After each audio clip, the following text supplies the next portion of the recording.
suicides. And you find females are attempting to commit suicide more than males. But males get it, they actually go through with it. Females make a mistake, they don't do the act properly. And you find that the age group is between 15 and 34. These statistics are alarming. Every couple of years we find that children as young as 7 has taken their life. And sometimes as a Muslim Ummah we turn a blind eye or deaf ear and we give the wrong advice. People are suffering. We need to understand and we need to address mental health, and from an Islamic platform as well. If we have people suffering from mental illness, suffering from depression and anxiety, these needs to be addressed. So on the one hand, from the very outset, I don't want time to get hold of me, there are two types of, firstly, suicide. Reading off from that, speak about depression and anxiety. Why? Because that's the #1 cause of suicide, depression and anxiety. And this is something we can all take lesson from, because we all, sometime or the other, suffer from depression. We suffer from anxiety. We know others that suffer from depression and anxiety.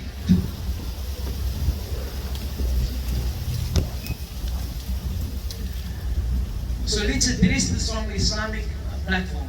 So firstly, there's something known as clinical depression, clinical anxiety. There are imbalances with the brain. There's something wrong with the chemical formula. The chemical balance is out. And people that suffer from this need to see psychiatrists, psychologists, or doctors. And we need to encourage them. Giving such a person the wrong advice may actually exacerbate the problem, causing him to commit suicide quicker, or making him think about it more. They suffer from depression because of imbalances. They need to see professionals. So never, as scholars of deen or as part of this ummah, do we try to take that place. Very often we give shallow and the wrong advice. And then these people complain that the imams and the scholars and my family were not there for me. Who were there for me? The psychologists. Very often you find them leaving the fold, turning a blind eye from Islam. So this is not what we should do. Somebody comes to you, they say they have problems, say, just make sabr. Everything is going to come right. Don't worry, just have taqwa, or live a proper life, that type of a thing. That we don't do. These are people that are suffering from chemical imbalances, and this is from Allah subhanahu wa ta'ala, and we need to encourage him to see the professions. At the same time, how does Islam address this problem? I've given this talk a couple of times. Every single time, I want to address, because the Quran addresses the causes and it offers the solution. So it actually sums up everything into 5 causes. All the problems that are suffering in terms of emotionally, spiritually, mentally, Islam, it gives the gist in 5. 5 major causes to all type of mental diseases, spiritual diseases. So I get caught up into those 5, and then I want to speak about the cures, and then the time is up. So I'm going to change the way I deal with things just to get everything in time. I'm going to speak about the cures first. The cures that I will mention now, 10 cures, and these 10 cures are cure for every single spiritual ailment under the sun, without any restrictions. Allah subhanahu wa ta'ala says in a verse that we are all familiar with. As a matter of fact, if you are every nikah, every salah, we have this verse. What is this? It's a very comprehensive verse. Allah, behold, inna awliya, the friends of Allah, the wali of Allah, they have la khawfun, no fear. No fear, this is an emotion, a debilitating emotion, a negative emotion for what is to come. And anticipated danger. لا خوف عليهم ولا هم يحزنون. Nor they grieve for something that has happened and something that is occurring.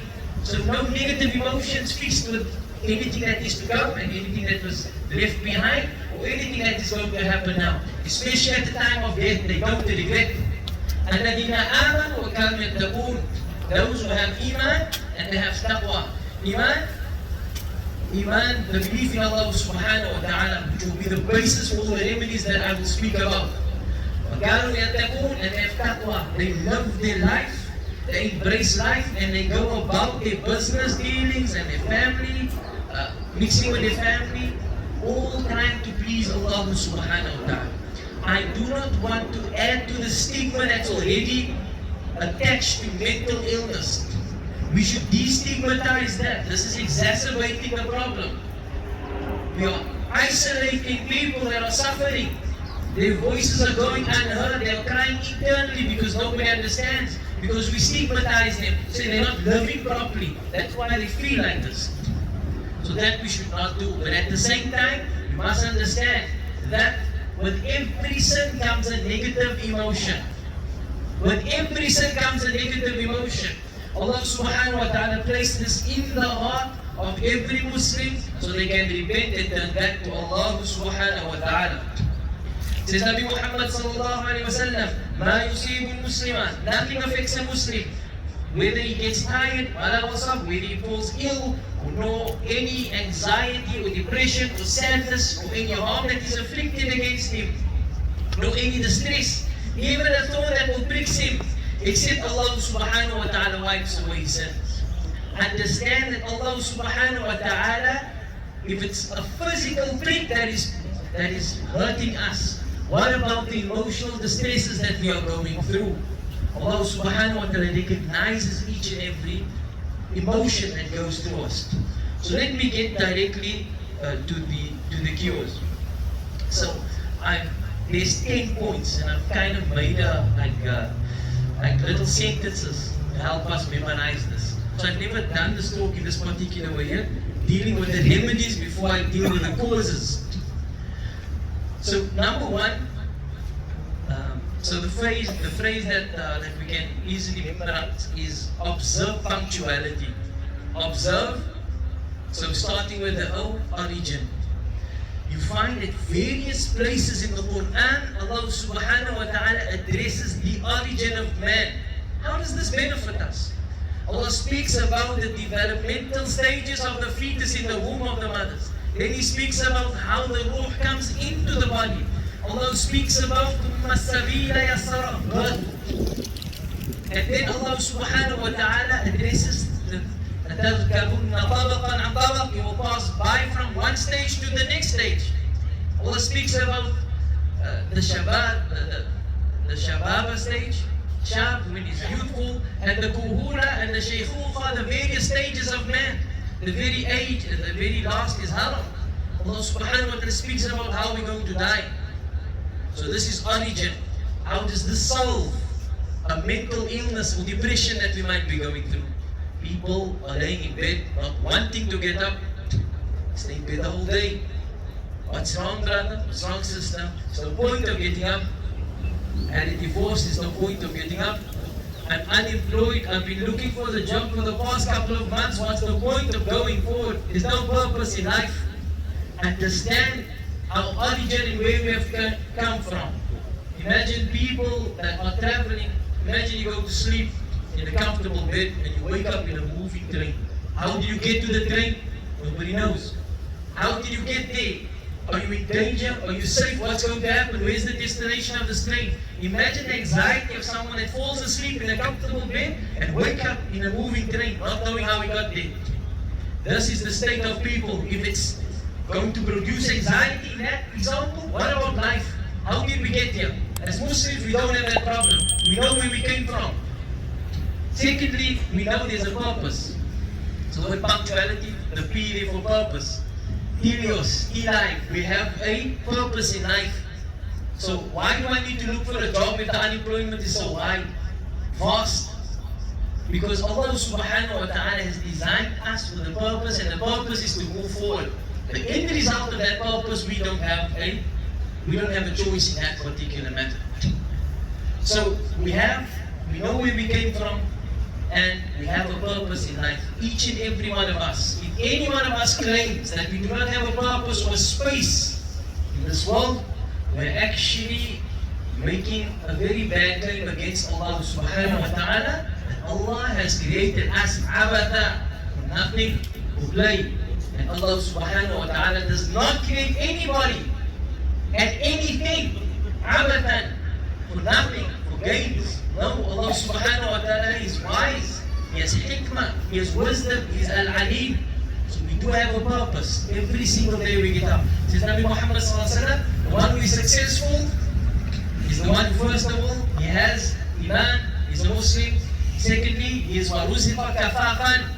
He is sustained with kafafan. He has enough to go on. Maximizes and satisfies. Maximizes are people that is always looking for the best. They always come back with nothing. They want the best of food, the best restaurants, and wherever they go, they always dissatisfied.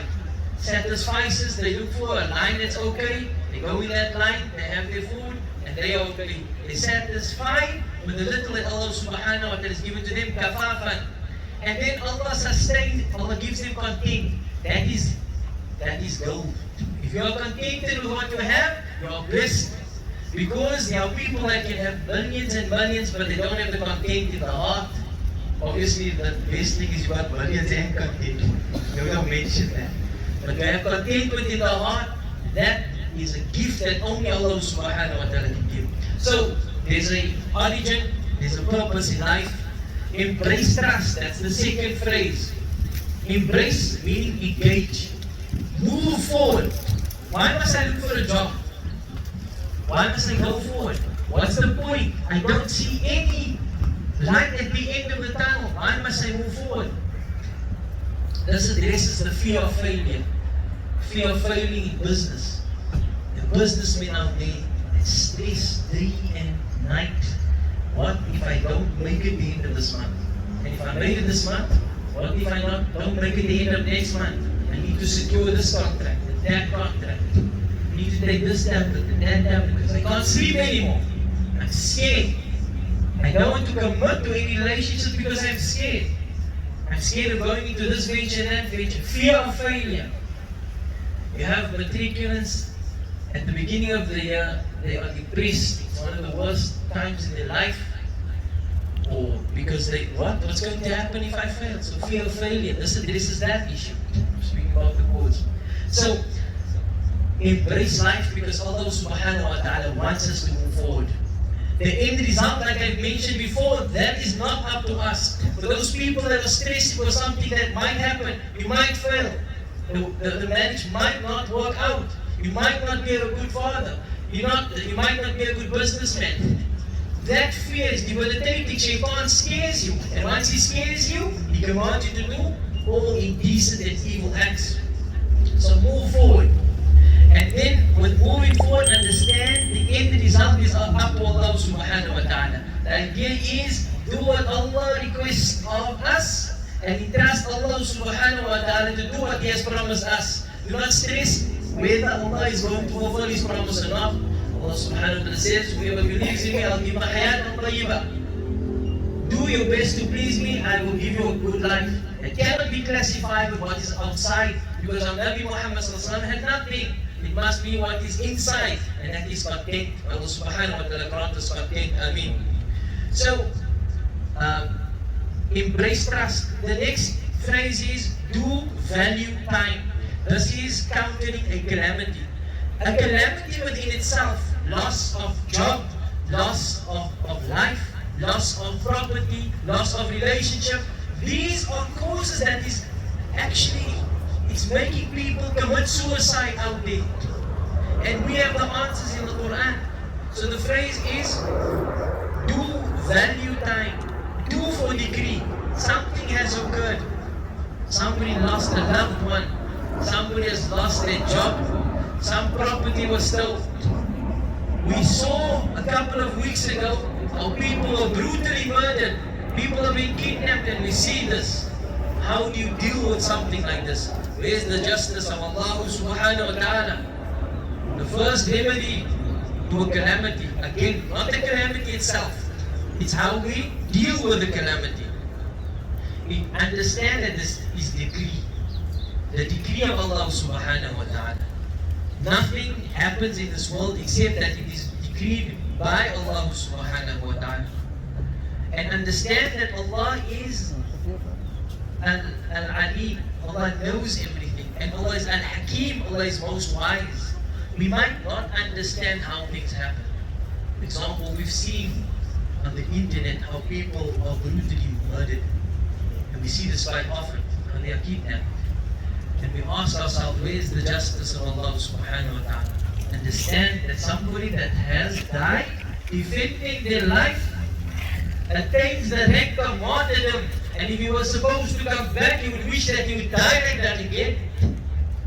The justice of Allah subhanahu wa ta'ala will be served on such a person, raising him in rank. We see the physical pangs of death.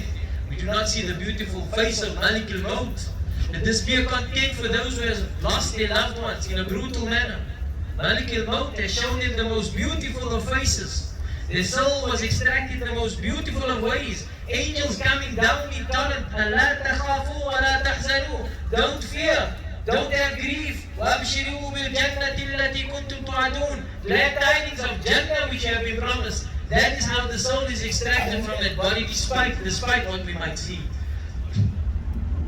As for the family, every little difficulty that they go through, Allah subhanahu wa ta'ala rewards it. As for the perpetrators, where's the justice of Allah because they have escaped? Where are they going to run to? How long are they going to run? They're going to meet Allah subhanahu wa ta'ala's wrath. They cannot escape. How is their death going to be? They cannot escape Allah subhanahu wa ta'ala. Justice will be served in this world and the next. Where's the content in their hearts? Day in and day out, they cannot sleep. They are running like wild animals, chasing after the hawa. They see money this direction, they need to rob someone. Then this one got another car, I need to have that. No content, like animals. That's their life. Their death will be worse. And what is waiting in the qabr is worse. What is waiting in the akhirah is worse. Content for those who have lost loved ones. So, that is the decree of Allah subhanahu wa ta'ala. Then also how to deal with the calamity. We need to see what value do we place in this world to the value we place in the next world. If we have two cars, one car is very cheap, you can buy it anytime you want. And the one car is very expensive. The cheap car, if a scratch goes on that car or something happens to that car, you will be hurt, but not so much. If the expensive car, the one we're putting a lot of time and effort and money in and sacrifice, then we're going to feel it. Here's an example. We find that children are being hurt all around the world, and it hurts us, we reach out with empathy. But it's very different if it is our children, because our hearts are attached to them. I use this example because if something happens in this dunya, be thankful to Allah that it didn't happen in the akhirah. What are we going to do when we have problems crossing the bridge? When we have problems seeing on the day of Qiyamah? لما حشرتني أعمى يا رب, why have you raised me blind? وكنت بصيرا, I used to see. What are we going to do on that day when we cannot see and people are crashing into each other like waves and chaos? Be grateful it's not happened on that day. Be grateful that we will be standing under the arsh of Allah subhanahu wa ta'ala in the shade, under the shade of Allah subhanahu wa ta'ala. So the problem happened in this world, it's hard, the heart pains, we cry. Muhammad cried when he lost a loved one. That's as far as it goes. It never happened in the akhirah. So the value of this world compared to the value of the next world. It is Allah subhanahu wa ta'ala sunnah. And if you love anything more than Allah subhanahu wa ta'ala, listen very carefully. Allah makes that very thing the point of our destruction. I don't have time for my wife, my husband, because I'm chasing after a position. You know that for the past 3 years, I can't spend time with you. Can you eat with us? No, I can't eat with you. Can Daddy spend time with us on a Saturday? No time, my son. I need to chase. I need to secure your future. There's no time. I have meetings. I have to fly here, I have to fly there. I have to go here and go there. There's no time anymore. So, understand, we need to place value in things that Allah subhanahu wa ta'ala has valued. And we need to place little value in things that Allah has not given value to. So understand, in dealing with the calamity, we need to see where we place our value, and then understand this world is a test. This world is a test. The previous point, when we make something we love it more than Allah, Allah makes it our own destruction. So that very position you're chasing after, now you can't sleep anymore. Why not? Meeting after meeting, anxiety after anxiety, depression after depression. Chasing, chasing, chasing, not understanding. That is causing you your destruction. Leave that chase. The end result is up to Allah. Do what you need to do. You need to work from 8 to 5. Work from 8 to 5. That's it. You don't have to come home with all your work. You come to bed with a lot of books. Even students of Deen, they dream of marrying a female that can speak Arabic. You think you're going to speak Arabic to get, you're going to scare in Arabic, yeah? And that sounds worse. You think you're going to get to bed with Arabic books? Read each other, Riyadu Salihin. It's not going to work like that. Have a normal life. Be contented with being a man. Be a normal person. Be a slave of Allah subhanahu wa ta'ala. Give time to your families. So, and then thirdly, so we have the value and then the test.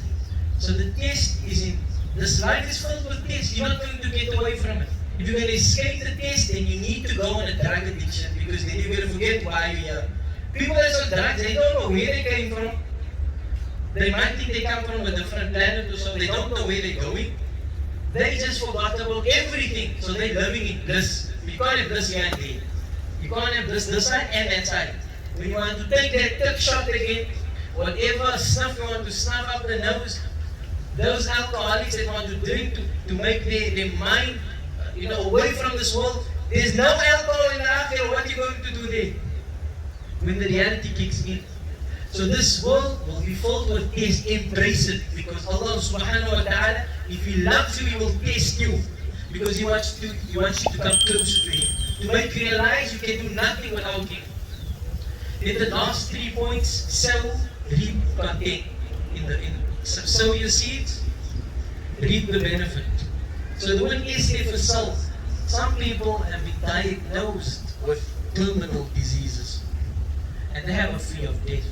And this will reach you after 40 or so. You start realizing, hey, where am I going?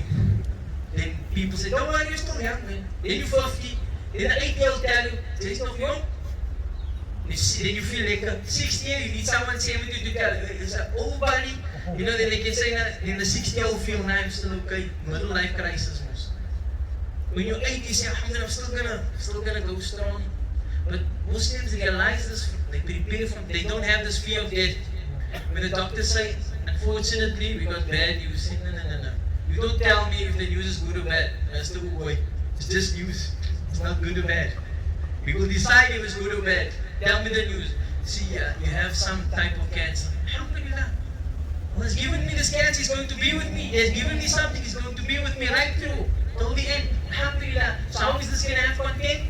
We don't have a fear of death, because we understand that the soul has been united with the body in the wombs of the mother. That soul will never depart from the body in terms of its attachment. At the time of death, yes, it will be extracted from the body, but it will still be attached to that body somehow. So the soul is trapped into the body in this world. And when we die, it goes from this cage and it goes free into the barzakh. That is the soul of a Muslim. A soul of a sinner, it goes from one cage to the next cage. So the qabr becomes his other cage. So we have no fear of death. That's another cause of suicide and depression. The doctors say something, sometimes they misdiagnose as well. I know someone that the doctor misdiagnosed him, and he thought he's going down, and he started losing weight, and he said bye to everyone. And then he got the second opinion. They say, it's just diabetes, man. You just need to take your sugar pellets and everything's alright. Next week's again, helps. It's how you process that information. The last, I didn't mention all the causes, but if we take this 10 points, the last is, and I know everybody's going to look down at this, maybe because we do not understand the concept properly, is dhikrullah. Constantly in the remembrance of Allah subhanahu wa ta'ala. Every time you look at something, it reminds you of Allah. Every time you see something beautiful, every time you see something perfect, every time you see something beneficial, you remind yourself of Allah. And what happens? You realize after a while, you know what? I fell in love with Allah a long time ago. And I actually love Allah subhanahu wa ta'ala. So these calamities that is happening to me, it's not nice. But okay, I'm okay. Because the love of Allah subhanahu wa ta'ala overpowers that. Allah bi dhikrillahi tatma'innul qulub. Behold, with the dhikr of Allah subhanahu wa ta'ala, the heart becomes content. So those are 10. Maybe it's recorded out. Observe punctuality, embrace trust, do value time, sow seeds, and be content. If you can remember that, that's the best I could do. The causes of this anxiety is number 1, people don't know why their purpose in life. Number 2, there is fear of failure. Number 3, when calamity strikes, the emotions that goes with that. Number 4, fear of death. And number 5, not reaching your goals. Those 10 points that I've mentioned is a cure for all of these. Jazakumullah khair. Assalamu alaikum wa rahmatullahi wa barakatuh. Wa sallallahu ala sayyidina Muhammad.